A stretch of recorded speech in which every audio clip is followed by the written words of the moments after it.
Hi, this is BSVP on site and the business section. And today we're talking about super service with Jeff G and Val G. Although depending on which book you look at, it could be Val G and Jeff G. So super service is a kind of a concept of delivering the best customer service possible. As well, and they talk more about attitude as well as leadership programs. But before I get too much into that, let's bring them on. And here we go. Hey. So Jeff and Val, you've been in this business for several years.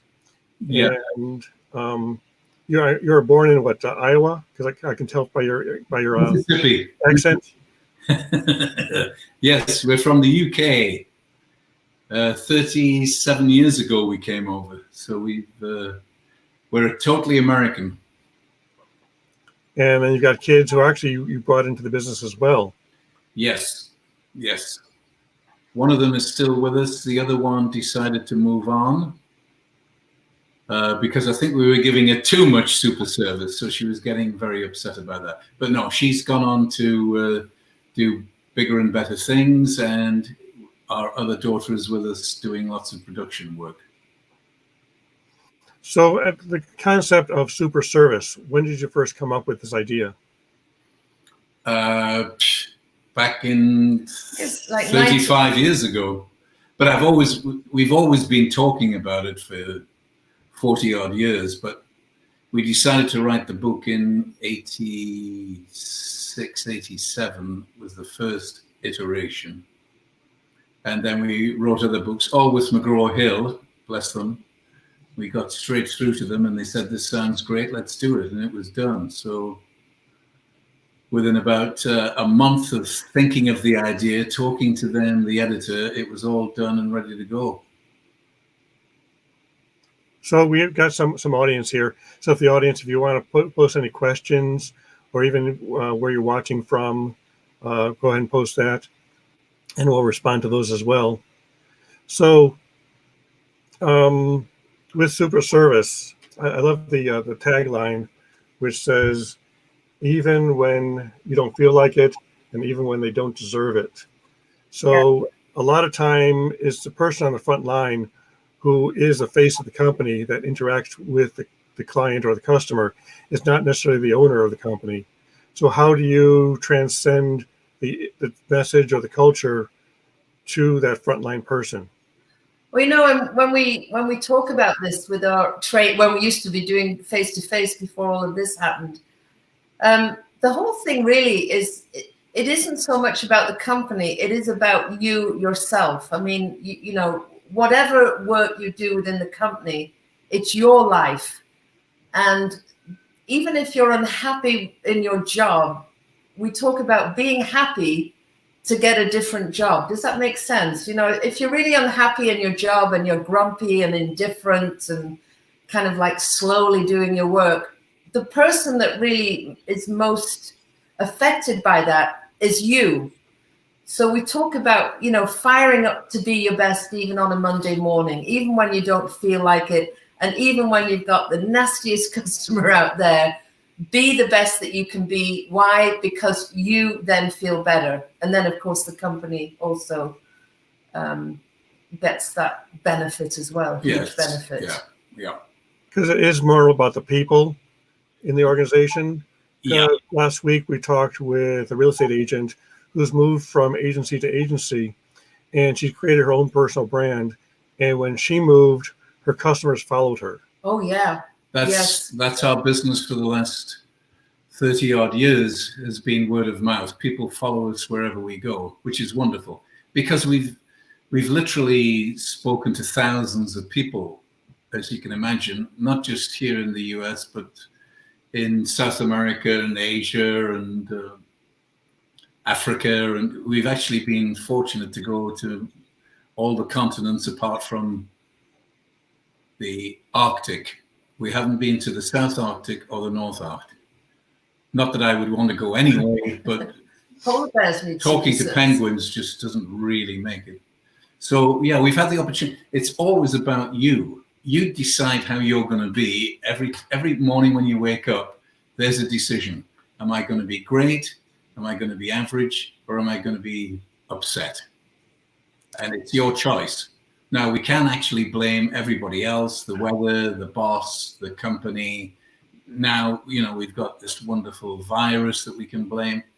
But really, it comes down to, do I want to be the best I can be in terms of getting up, making a difference, coming home, not worn out, miserable and upset, but really happy that I've actually achieved something. I've done something. Even if I don't like the job I'm in. I've had a few jobs when I first started that I didn't like.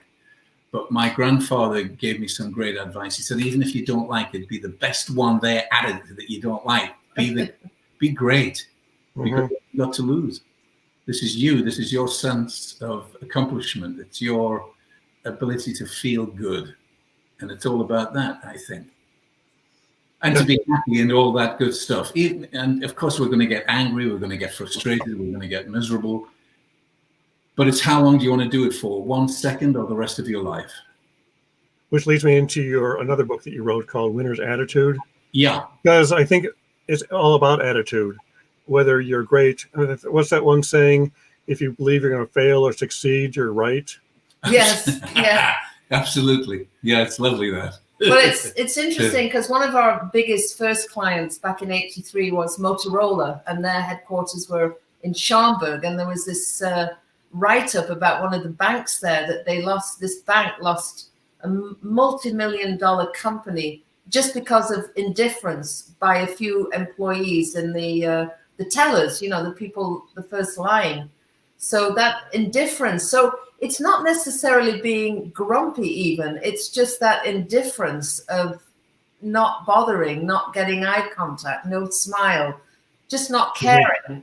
And as I said before, the person that really is affected mostly by that is you, you know, because when we're angry, upset, and our immune system shuts down, even 5 minutes of frustration and anger shuts the immune system down for up to 6 hours. So particularly in this time that we're in, right, when the immune system is what could be damaged already. Yeah, we need to really step it up. Yeah. Step it up. Be the One of the other things you talk about is how to deal with your boss as an employee, because a lot of companies have management training and how to train the managers. But then once that management training employee thinks it should fit, one of your presentations is on dealing with your boss. Well, I think the first thing, because again, you know, I've had a few, and because of the way it is. Did I lose you? Did you lose me?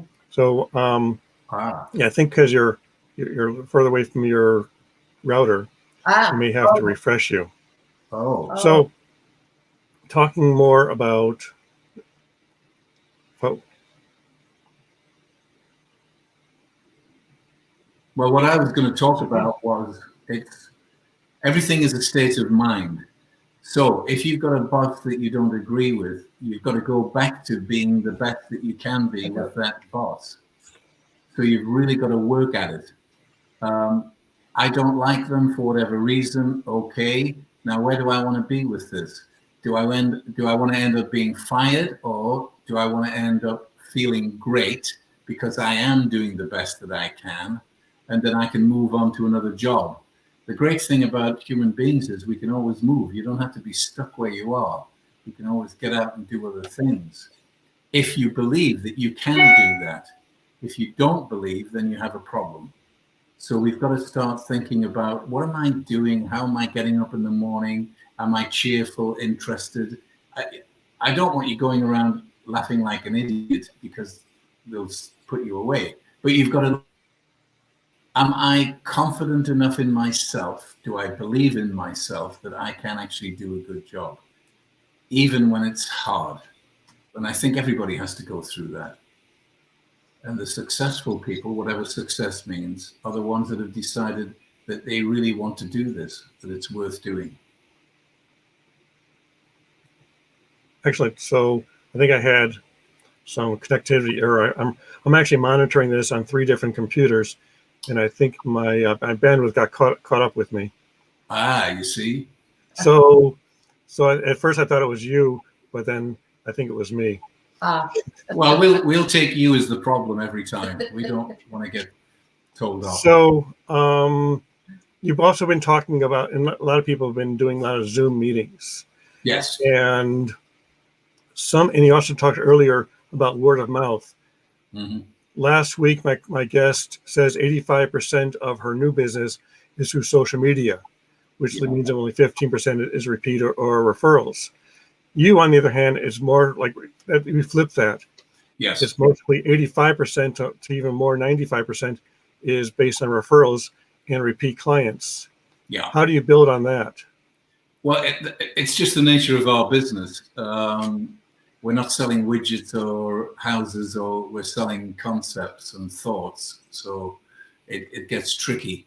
You know, one of the stories that I talk about, Bruce, is particularly in this time of isolation, we're doing local restaurants that we really enjoy. We go there to help them. We don't need to buy their food or have their lunch or whatever, because we've got food in and we get it delivered in. But we're doing it because of the people in that business. We're wanting to help them the best way we can. So that's what I'm talking about.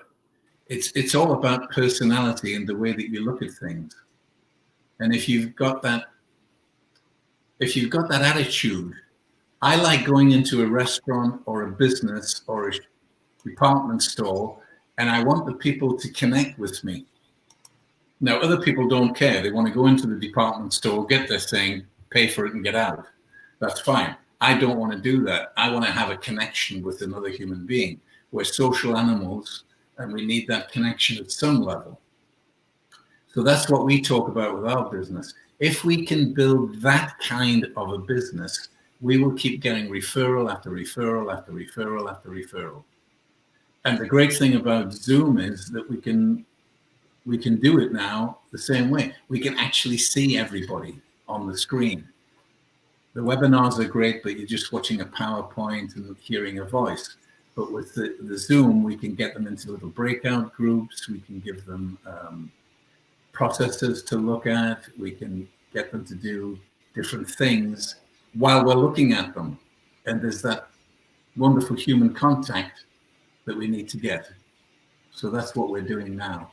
You know, the other thing is, so a client called the other day, they want us to do remote leadership training for their virtual teams. And so what I did was I called up other directors within that company just to find out how they're getting on. So that when I went into the meeting, I knew what was happening behind the scenes. And one of the directors said, you know, now is an amazing time to use the phone because people are actually picking up the phone. So we're doing a lot of that as well, just calling clients, old clients, just asking how are they doing. Mm-hmm. Because I think a lot of times the gatekeepers are no longer there, and that first decision maker is the one picking up the phone. Yeah, absolutely, because we're in uncertain times, and uncertain times causes sometimes a little fear and panic. So when the phone rings, they're thinking, oh, I wonder if this is going to help me. So we've got to make sure that we're ringing them, because if we don't ring them, and if we don't try and Zoom with them, and if we don't email, nothing's going to happen. So our job is persistence. We've got to keep picking up the phone and calling people. Even if we're going back 40 years from the last time I don't care. I'm going to keep calling them, because you never know. Yeah, speaking of 40 years, it's more like, 12 years ago, we had 2008 in the downturn of the industry there. I know you had I think you lost one of your biggest clients, and you had to start almost from scratch. Yep. So describe the situation in 2008 and 2009 and how that is so much different today with you. Well, it's always about, it always comes back to our attitude. I mean, it really does. we get scared, and definitely during that time, it was really scary when suddenly there's no clients there. Whereas being entrepreneurs, being small business owners, we make our own money. There's nothing else coming in. So, but as Jeff said, it's that perseverance. So every morning, getting up, getting dressed, like even now in this, the virus situation, we get up every morning, we get dressed, we look great, we feel great. It's that kind of positive mental attitude. Now, that can also go a little bit overboard because, it's no good just sitting there saying, yes, business will come. I mean, we have to do the work. And, but it is about, we've been through so many ups and downs that we always know that this too shall pass, and we will get over it, and we will come out on top again, which is what we've always done. It's kind of miraculous, really. But it's not miraculous. It's because we're amazing. That's true. Right. We keep telling ourselves that. It's it's like I don't know if you saw this, was on Facebook about the this Marine, was he the Admiral in the Marines or something like that? And he did this whole speech about making your bed. Mm-hmm. So if you want to be great, make your bed. That's the first thing you do. And from that, you can carry forward into your day. Make your bed every morning, whether you like it or not, and you will have a better transformative life. Well, doing that. And I just want to add to that. So when we published Super Service, when McGraw-Hill Education published it, Jeff said to me one day, I really want to be of service. How can I be of service to you? So since that time, every morning, whoever is in the bathroom first, we get the toothbrush out, we put the toothpaste on, the floss, the whole thing for the other person. And it's something that we've maintained. So being of service isn't just, doing it outside. And again, in this time, it's really important to do it with the people who we're living with, people that we come into contact with. Right. There's so much fear out there. So this is the time to really kind of, boost it up and be of service and think of different ways. Right. Think outside of yourself. Val and I have been married for 50 years. We work together, we live together, we sleep together. I mean, it's like, really? That's a long time. And you still talk together. And sometimes we even talk to each other. But it's because of the communication that's it. Communication is a strange word. Somebody told me years ago, and I've kept it in my head. It's a religious word from communication, to be at one with. Are you at one with, or are you just talking? Because talking is cheap. We know that. But are you actually connecting with them? So Val and I, over the 50 years, have spent a lot of time communicating, even though I don't really want to, because I'm, introvert. Well, that's right. Yes, I've got all these little boxes where I'm quite happy to sit in and not say anything. And Val needs to communicate in a way that I understand, and I need to communicate with Val in the way that she gets it, so we can walk away feeling better. It's all, if I'm not feeling good, here we go again. Everything becomes a problem. Work is a problem. And now I'm bringing work home with me. In fact, work is sleeping with me at night in my dreams. And I'm having breakfast with my work in the morning before I even get there. And then if somebody says something nasty, that person is now living with me. It's ridiculous. Nothing's going on. We're making up these stories about how difficult life is. And of course, nobody said it would be easy, and life has its ups and downs. We know that. We've gone through all kinds of things. But it's the ability to say, hey, where am I in all of this? Am I doing something worthwhile, or am I just thinking about me, me, me, me? Am I getting upset? Am I becoming a victim? It's no good.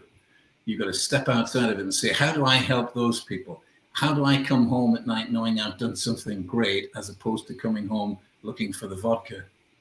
It's a mental attitude all the time that we are supposed to be great. So why not be great?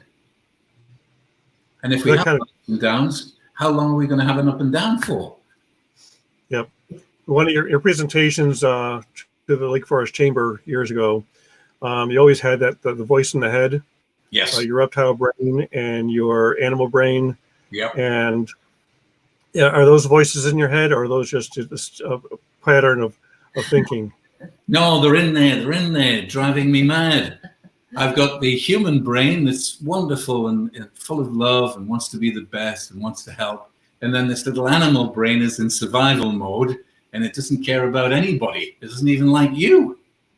You know, when I'm now very old, I'm antique. So when I go into the bathroom and look at myself, I still go, wow, damn, you're good looking. Look at you. You are. As opposed to going, oi, look at all those, oh boy, do I have a problem? I don't have a problem. I think I look great. But if I listen to the animal, I have a problem about everything. And that's the conflict of life. It's the yin and the yang, the angel and the devil on the shoulder. So what we talk about to people is, which voice do you want to have? You know, to the Native American grandfather, you know, which wolf do you want to feed is going to give you what you're going to get. So if you want to be depressed, miserable, unhappy, etc., that's fine, because you're going to die anyway. You're just going to die miserable, upset, and angry. Or you can die happy, content, knowing that you're going forward to something great. It's your choice. And it's my choice. And of course, it's not easy and it's difficult. And I get upset with, but I would never admit that. It's impossible. You're putting at the stove there? Yes, yes, certainly not at Val. I'm going to suffer for this later. Yeah, so we, you know, and enjoy and have humor. You know, we laugh a lot at each other because we do the silliest things and we say the silliest things.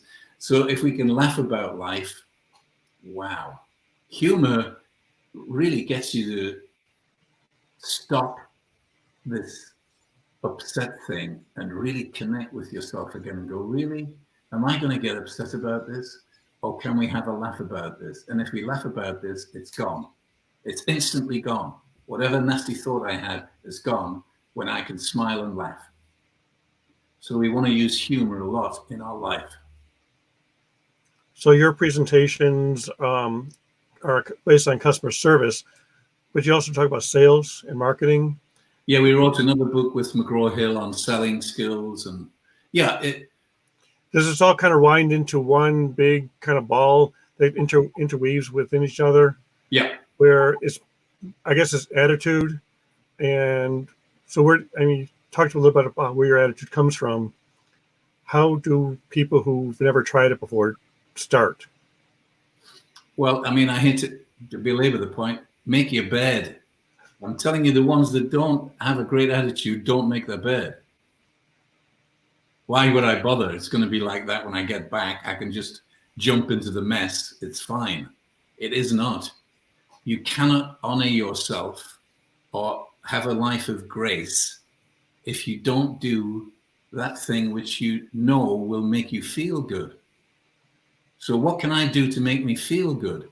Well, I make my bed. I get, you know, if I'm in the bathroom first, I do Val's toothbrush and the floss and all that stuff and get ready for her and tell her that I love her as much as I can, because I do. And we forget to do that because we're busy being busy. And, you know, I'm very tired of people that are busy being busy. Especially now with this, you're not supposed to be busy, you're sitting at home. So stop being busy and start connecting with people, because that's what it's about. We've actually saved a lot of time because our commute time is down to 1 minute, where it used to be an hour, especially here living in the suburbs of Chicago. If I had a meeting or a video shoot in the city, I'd have to get up and get out and plan at least an hour of travel, maybe an hour and a half of travel, plus an hour of setup. And so that's 2.5 hours of non-productive time. Oh, where now I can do something like this, where we would have to come over to your location and set everything up to do the interview. oh, this is wonderful. And the strange thing is, we're talking to a number of companies, and they're actually looking at, do we actually need them to come back to work? Can we just keep them in their home? In fact, I think Google is saying that they're not going to go back to work until next year. Wow. Yeah. I was reading that. No, I don't read much now. I Facebook and I just watch people talking now. Yep, video. Because Yeah. video is really the key, and that's something that we started doing. We used to do a lot of these videos on a regular basis, but then we got away from that. And now that the virus pandemic has started up, we started this program, which used to be called BSVP on site, because we went onto location. Now BSVP on site is all around the world. Yeah. That's It's awesome. wonderful. Yeah, I mean, this is a time to really stand back and think differently. And regarding your question before about the attitude, it's about looking for the things that please you.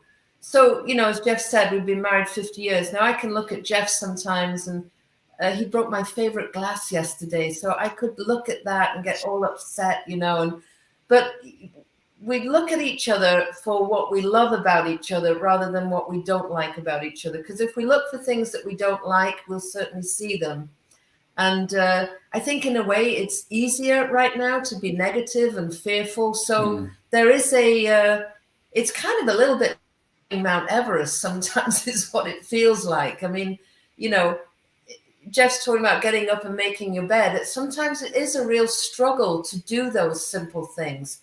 But once we do them, and once we, stop feeding ourselves with all of the politics and the strife and the struggle that's going on, if you don't have it now in your life as you're sitting in your kitchen or wherever you're watching this, if there is nothing really going on for you, then stand back, think differently, and what can you do to improve your situation? What can you do to improve your customer's situation? That kind of thing. And listening is a huge part of that. I was talking to someone this morning. They were kind of going into a little rant about things, how awful things were. And I simply just listened. And afterwards, she said, "Thank you so much for that." See, we don't really have to necessarily fix things. Sometimes we just need to listen to our partners, listen to our customers, and be that sounding board. Yeah, stop giving advice unless they ask for it. If they don't ask for it, don't do it. Just listen. That's all most people want, is just an ear that they can go. And the other thing is, but once it's out, and they can forget it and carry on with their life. Bottle it up, and the anger and resentment, you're back to your immune system goes down, you get nasty things happening. So it's not worth it. Right. And then, not talking about time management, but one of the things that we do is at the end of every day, we basically download onto a piece of paper everything that we thought about doing that day, so that we can look at it the next day or cross it off the list. But then we're not thinking about it as we're sleeping. Right. And that it kind of develops toward, and then after that, every week, we see what was accomplished at that week. Yeah. Yeah. And again, I think, Bruce, this requires you to talk with each other about where you're going. Talk to other people about it, because everybody's got a slightly different perspective on what's going on. So the more I talk to other people, the more I can go, oh, I never even thought of that. That's a really great idea. I'm going to try that one. So if we just become internalized, we're going to get that animal voice creeping in again about, you're no good, you should have done this, look at your life, what's going on. But if I externalize and get other people to commune with me, magic happens, without a doubt. So where can people find out more about you? I think we pulled up your website. So it's mjlearning.com. Yeah. And the telephone number is 847-814-6237. So you can phone us, you can email us. And then you're available for, most people, and some of these speakers I've been talking with, they've been saying the speaking business has been shut down. but you're actually conducting some of your presentations and some of your networking and some of your presentations Yes. via. Yeah, this week we're doing one with an education company, because we can. If people don't know the opportunities they've got, nothing will happen. So if we can say to these other companies, you know, we can come on board without actually coming on board, and we can have all of your people, and we can see them all, and we can do PowerPoints, we can explain things, we can do graphs, we can do, what's that, you know, where they have to fill in polls and things like that. And it saved you so much more money than me coming in, or you bringing all your people in. We can do it with Zoom, and it's done.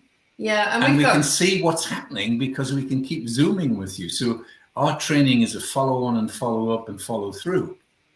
So are you really doing what we've been talking about? And then I can look you in the eye, as I'm doing it with you now, Bruce, and say, what's going on? Are you doing it? Yeah, because one of the things that we've found is having critical conversations, having difficult conversations between managers and employees. That's one of our courses, and emotional intelligence, how to handle these emotions, and got so many great courses that we stepped back, thought differently about it, and we've kind of redesigned, rejiggered things for our Zoom webinars. And by the way, they're always fairly short, because one of the things we've heard is there's too many Zoom meetings without any substance. So ours have got a lot of substance, short amount of time, and people really get a lot out of them, a lot of benefit. Yeah. Yeah. Excellent. So that pretty much wraps up our half hour. Okay. Is there anything else you wanted to say before we sign off? And is there anybody in the audience in viewing who wants to ask any questions? So as far as attitude, what's the best book to read? What's the best thing to do besides, in addition to making your bed? And I guess getting dressed, because there are days we say, well, I'm not doing anything. I'm not going to see anybody. Why do I need to get dressed? Right. Yeah, I mean, it's absolutely the attitude, your tone, you know, it all comes through. It's that neuro-linguistic programming, even the way that you sit, the way you stand, the way you dress, your thought, it all comes through to your customers. They can kind of smell it on you if you're in your PJs just sitting there slumped over. Somehow it just comes across. So you can definitely get, yes. What is it they say on the telephone? It's 14% words and 86% attitude. You smile when you dial. It sounds corny, but it's true. I can hear people smiling, but I can't see them because they're on the phone. But I can get it, that these people are actually enjoying what they're doing and are interested in me. And as I'm the most important person in the world, I feel good. Oh, maybe I'll give them some business instead of the other one. And it's all in Super Service, the winner's attitude. We talk about the animal brain and the human brain. Winner's attitude, yeah. So, yeah. I think we can pull that up as well. Here, the company, or some of your, let's see. Oh, yeah. Some of the companies you work with, where's your books? I saw that here. Yeah, they were in there because I just saw. Where have they gone? Where have they gone? Where do they go? Category home. Maybe they're on a different from your homepage. You know, if people want to find us, they can go to there Amazon as well. Super Service. And just look up Jeff G or Val G, and you'll see all our books there. Yep. Excellent. Well, once again, thank you for coming on. Pleasure. And we definitely have to bring you back in a future episode. Yes. Yeah, I'd love to. And because I don't think we ever got the story about 2008 and 2015, 2020. We can talk about that more. Yes. Because you did run into losing some big clients in 2008. Oh, we lost everything. Yeah, we lost. But you did lose those clients this year. I think I think you were talking about was attitude and the way you went into this. Yeah. The fact that you've retained that customer base. Yeah. Now. Yeah, because we had those customers, but in the financial upset of 8 and 9, they said, you know, we're not going to be doing any training. So thank you and good night. But we still had them. So once we got through that, we just persistently kept calling and saying, this is what we need to do. Have you seen our new program? We'll come up and do it for free with your executives for half a day. If you like it, great. If you don't, fine. You've just lost 3 hours. Yep. Things like that. And then, of course, with the Zoom, with the virus and the Zoom, we're just growing and growing now. It's wonderful. Well, Excellent. I hate to say the virus is wonderful. Oh, well, right. I didn't mean yes. Well, you're as a business, you're dealing with it and succeeding. Yes. Where, as opposed to giving up and waiting for everything to be over. Absolutely. And back to, you know this, Bruce, because I've said it a few times. Chitty Chitty Bang Bang has a little song in it called "From the Ashes of Disaster Grow the Roses of Success." It's a fact. Yep. Because you've managed to step back, reevaluate yourself, and come out even better and stronger. Yeah, stronger. Right. Indeed. Excellent. I think that's a great note to end on. So again, thank you very much for joining, and thank you everybody in the audience for viewing. Thank you. Again, don't forget to share this out and subscribe to our channel and follow us at BSVP TV. And you guys are doing stuff on Facebook too, so look up Jeff G and Val G on Facebook because they talk about nothing for hours. Yes, we're really talking about nothing, but thank you, Bruce, for that plug. And it's entertaining nothing. Entertaining, fun, silly nonsense. Yes, very good. Actually, it's our new book that we're doing. It's called The Truth About Marriage, which is a little more of a personal insight into our 50 years. So that's a lot of fun that we're doing right now. Yeah. Excellent. Book. So Jeff G and Val G, thank you. Thank you. Thank you. Thanks, Bruce. Cheers. Bye-bye. Bye. Bye.